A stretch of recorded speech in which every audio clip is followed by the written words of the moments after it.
Hey there everyone, Mazarok here, and today we're talking about the state of pugging of Mythic Plus in 10.2. This is actually going to be a minimum of a two-part episode. There might be a three-parter in here. I'm not 100% sure. We'll just wait and see how the recordings all end up.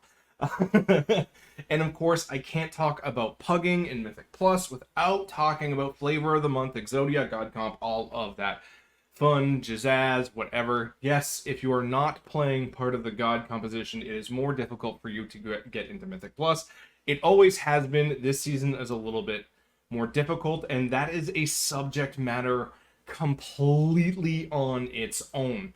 For example, we have the inflated IOs of augmentation evokers, a lot of weird stuff. If you guys want a topic on that video, let me know down in the comment section down below. If you want me to kind of talk about like inflated IOs and things like that, and especially for things that I have seen in the Mythic Plus scene, but that's a subject matter on its own. Now, we can't talk about Mythic Plus in 10.2 without talking about the healer problem.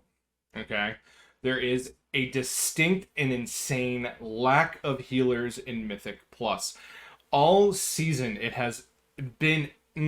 If you look at the Pug Finder groups, it's a tank 3 DPS looking for a healer. It has been such a common sight to see. Now, I have seen more and more healers in recent weeks kind of crop up. The changes to Resto Druids, some changes to Mist Weavers. They've been stealth buffing some things, or just minorly buffing some things enough where we are seeing some people come out of the woodwork, whether it's just literally to test some stuff out or whatever. But I have seen an uptick in healers. But why have we had such a healer shortage? And again, this has been covered by a bajillion other people as well, but I'm going to give my take on it. I did my Detective I'm a Dwagon series where I exclusively pugged Mythic Plus and tried to find out why healers sucked. And the short and sweet of it, if you kind of want to watch the reactions and stuff, great. There's going to be a link at the end of the video on the card or in the description box down below. But the short of it is, there are so many one-shot mechanics once you get to a group. I felt helpless and felt useless. At some point, it's funny to literally watch your DPS just go from 100 to 0. Like, there's definitely that snort on stream or whatever. You're like, deleted.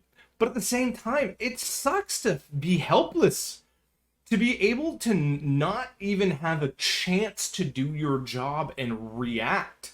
To be able to heal someone up. But at the same time, there's so much damage going up that if you combine one of these one-shot or close to one-shot mechanics with an area of already self-sustaining heavy HPS, because there are some moments where it's just like, okay, you're doing 150, 160, 170, and you just are doing everything you can to keep up, and if one DPS makes a mistake along the way, it's game over, and there's just not much you can do. And there's just so much feeling of helplessness in Mythic Plus, a lack of spot healing along the way as well.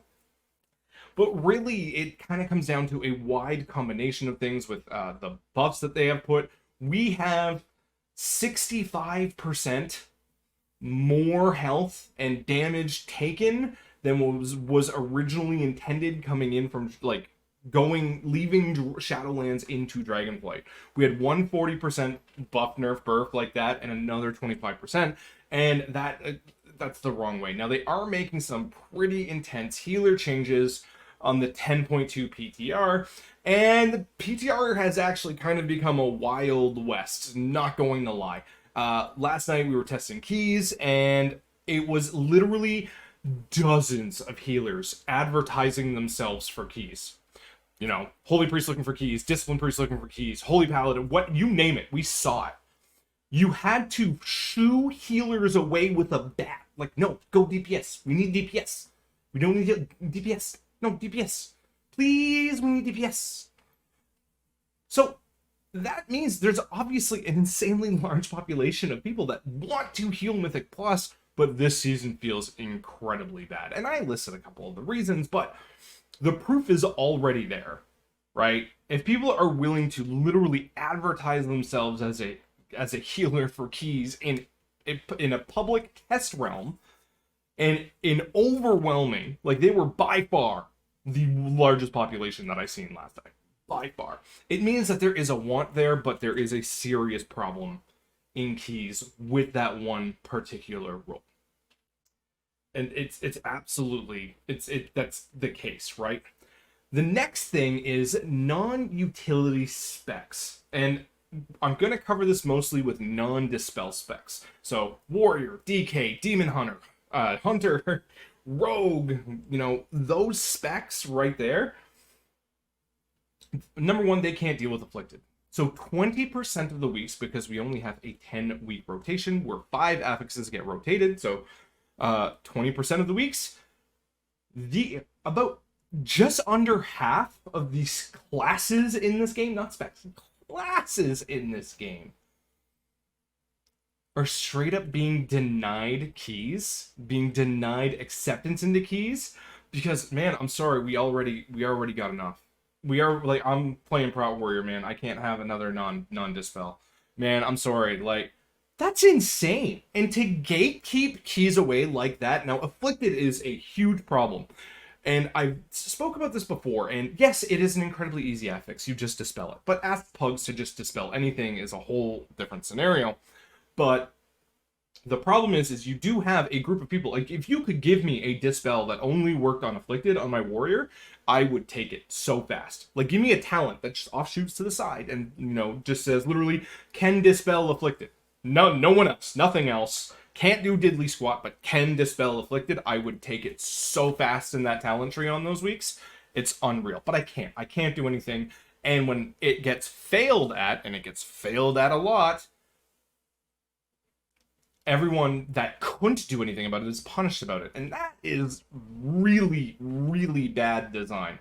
Incorporeal is kind of its own beast. Everyone now has something, but it tends to be some classes that can, favor spamming it just in case if, everyone loads up on one, right? If everyone has a 15 to 30 second cooldown on their incorporeal CC, and for some odd reason, all 5 people, and I've seen this happen, literally all target the one incorp in a pug, and no one has anything else for it, it kind of sucks. That's why you want to take things like Hibernate, or Polymorph, or Shackle the Undead, where if someone did it, you can just hurry up and recast, and you've got no real loss, right? Again, it starts favoring these specs that have this specific shell of utility along the way, and it starts gatekeeping a lot of classes and specs out. And that, again, feels really, really bad. Mythic Plus should be a more of a place of inclusion. And we're going to circle back to flavor of the month here. Yes, once you get to the higher end keys, absolutely you are going to see people just kind of start gatekeeping for that flavor of the month thing. But it should never happen in a 17. It should never happen in a 20. And all specs right now are more than valid to be in a plus 20. Every spec is more than capable, more than doable, more than all of it to be able to be in there. But to have specific affixes, we're like, not you, not you, not you. Oh no, definitely not you. Not you. From a design standpoint, that feels really bad. And we haven't even gotten into the key yet. We're still talking about being in the Pug Finder, right? And that alone causes some design issues along the way, which is really, again, is not healthy for the game. It's not. How many people have had a warlock or a warrior or a demon hunter or whatever, and they felt the need to roll off of it because they want to be able to get into more keys. They want to play the game that they love. And I'm sure there's many of you that are going to tell me in the comment section down below, man, I used to play hunter. Man, I used to play demon hunter or warrior, but man, not being able to do anything for 40% of the weeks. That's terrible. Like, that's gotta feel so bad. And it's not that they're not capable of doing the content. It's just they're not taken because they can't deal with an affix. At all. Well, I mean, they can waste 2 talent points to deal with 1 afflicted every minute and a half. Or use Shattering Throw, which is a 3-minute cooldown, which is insane. Meanwhile, you have specs that can literally spam CC. I have been soloing down a boss from 5 or 6% before, and Incorporeal come up on my bear, and what I would do, I would just, like, thrash, maul, hibernate. Thrash, maul, hibernate the other one. Thrash, maul, hibernate the first one again, and just keep spam kicking them until it went away and I soloed down the boss. See the difference there? See how that works? Versus a warrior that's like, I can get one of them every minute and a half. For 3 talent points, I can get rid of 2 of them every 3 minutes. Not all things are created equal when the punishment is created for everyone just as equal. And that, again, is just bad design and is really unhealthy for the game. And on the next part, we are going to go into that health of the game in pug scenarios in keys with dungeon knowledge versus dungeon difficulty. Thank you very much for watching, everyone. Have yourself a good one. This video is going to be exclusive for my patrons. There's already a first iteration of this, so there's a lot more ranty that my patrons have access to this too. Please like, comment, subscribe, all that fun stuff if you like this content, and to be able to let you know when the next one's coming. Have yourself a good, everyone. Happy tanking. Bye.